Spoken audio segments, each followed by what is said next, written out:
When a pressure of 100 atmosphere is applied on a spherical ball, then its volume reduces by 0.01%. जो information given है उसको हम लिखने जा रहे हैं. When a pressure of 100 atmosphere is applied on a spherical ball, तो किसी भी spherical ball पर अगर 100 atm का मैं pressure लगाऊं, means pressure applied is so I have changed the pressure by 100 units. तो हम लोगों ने डेल्टा पी जो यूज़ किया that is equal to 100 atmosphere. So 100 atmosphere means 1 ATM में जो प्रेशर होता है 1.01 इंटू 10 की power 5 newton per metre square. This newton per metre square is often called as pascal. इसको हम पास्कल भी कहते हैं इसी यूनिट को. इनको ऑनर करने के लिए पास्कल ने प्रेशर के कैलकुलेशन में बहुत सारा काम किया था. तो इस साइंटिस्ट को ऑनर करने के लिए न्यूटन पर मीटर स्क्वायर जहाँ भी लिखे हुए मिलेंगे, न्यूटन को सेंटीमीटर स्क्वायर से डिवाइड करने पर उसको हम लोग पास्कल कहने वाले हैं. इसमें कोई बहुत बड़ी बात नहीं, बड़ी सिंपल सी बात है. अब इसमें बड़ी बात है, डेल्टा पी की वैल्यू गिवन है. This is the excess pressure. Pressure तो पहले कुछ रहा होगा. अगर बॉल को हमने 100 प्रेशर लगाया है, एक्सर्ट किया है, तो प्रेशर तो पहले रहा होगा. सो this is the pressure that is exceeded by what was present initially. So this is the volume in reduces by, so delta V by V into 100 is 0.01. So this is very less, this is going to be very less. So this is equal to बच्चों 10 की power -2 this is given. and ये एक value को positive बना, ये reduces है ना, तो माइनस में हम कहेंगे reduces है.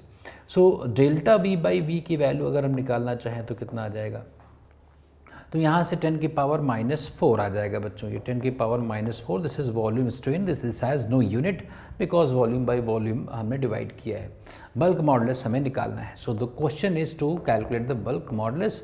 सो this is a straightforward question which requires a formula of B that is -v over delta P by delta V. और वी कैन राइट, इसको ऐसे लिखिए आप, इसको this is written as actually delta P over this is called as bulk stress, and this is divided by minus of delta V by V. this minus sign is put to make B as positive. अगर हम delta V by V यहाँ से लिखते तो negative value है, तो उसको positive बनाने के लिए माइनस साइन यूज़ किया गया है. So by dividing these two things we are going to find our answer which is delta P is 100. और इसको अगर मैं 100 ही मान लूँ, दिस इज़ अप्रॉक्सीमेटली अगर मैं 1 मान लूँ, सो दिस इज 10 की power 7. So delta P is 10 raise to the power 7 divided by delta V by V is 10 raise to the power -4.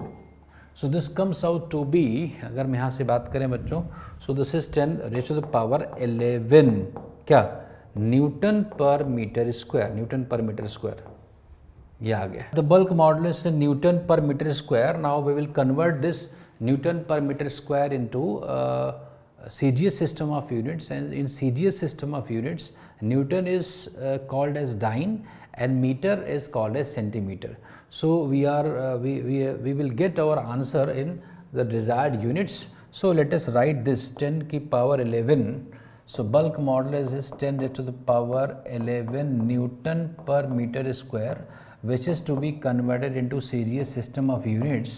सो मैं एग्जैक्टली आपको बताता हूँ कैसे करते हैं. So this is newton is kilogram metre per second square by metre square. So if I write this as 11, this is numerical value. Kilogram में 10 की power 3 gram into metre, एक कैंसिल हो जाएगा बच्चों यहाँ से, और per second square by metre is 10 की पावर 2 सेंटीमीटर.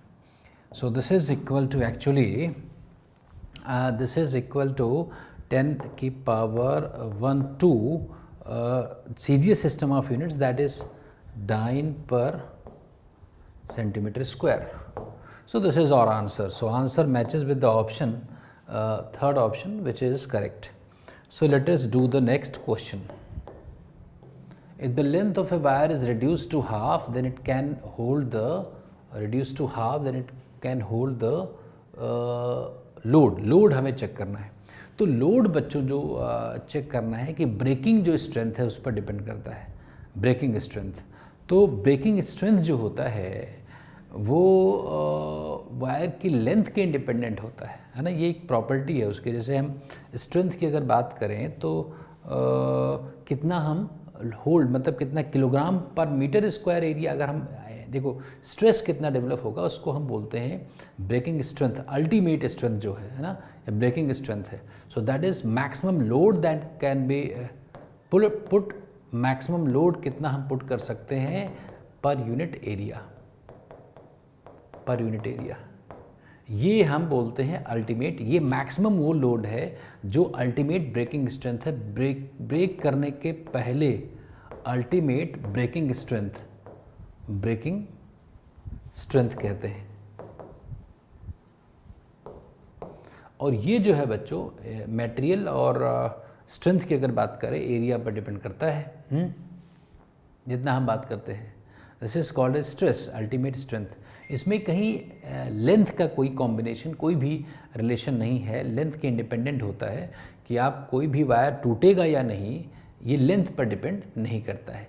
खींचेगा कितना इस पर तो लेंथ पर डिपेंड करता है, लेकिन टूटने का जो फैक्टर है वो इस पर डिपेंड नहीं करता है। इसमें मैक्सिमम लोड हम रखते हैं वो, और वो हमें पता चल जाता है वाई के ऊपर जो मटेरियल है और उसके ऊपर डिपेंड करता है। वो एक फिक्स्ड होता है फॉर ए गिवन मटेरियल, ये गिवन मटेरियल के लिए फिक्स होता है ना, वो गिवन होता है। तो this is what is called as the ultimate breaking strength, and length के इंडिपेंडेंट है तो उसमें कोई फ़र्क नहीं रहेगा। तो आंसर इज सेम।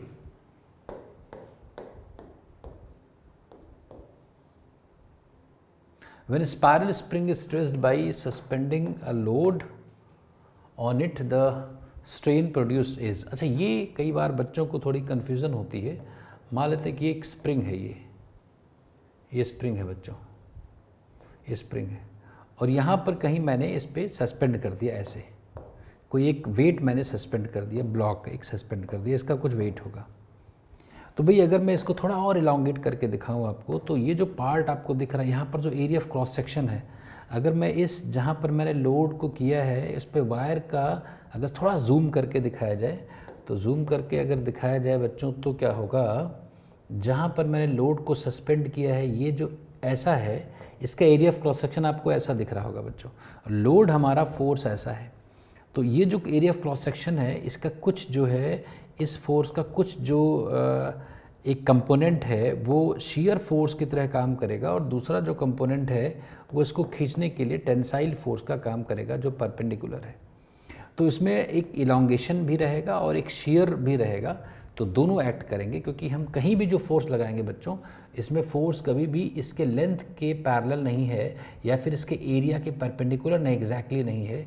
सो जो इसके पार्ट्स हैं उसके किसी भी क्रॉस सेक्शन को अगर हम व्यू करें तो वहाँ पर जो डिफॉर्मिंग फोर्सेस लग रहे हैं उस क्रॉस सेक्शन के पैरेलल भी हैं और परपेंडिकुलर भी हैं। So this is a combined effect of you can say tensile as well as longitudinal, और टेंसाइल को लॉन्गिट्यूडनल भी कहते हैं, as well as shearing forces, shearing stress या उससे डिपेंड करता है ना, या शेयरिंग स्ट्रेन। अच्छा, जब स्ट्रेस इसमें ये हमने डेवलप किया है तो इसमें कहीं ना कहीं इस कारण से जो शेयरिंग है इससे शेयरिंग स्ट्रेन भी डेवलप होगी, शेयरिंग स्ट्रेन, क्योंकि जैसा डिफॉर्मिंग फोर्स है वैसा ही स्ट्रेन भी डेवलप होता है लॉन्गिट्यूडनल, तो लॉन्गिट्यूडनल भी डेवलप होगा और शेयरिंग भी डेवलप होगा, ऐसा हम कह सकते हैं दोस्तों। This is the right answer.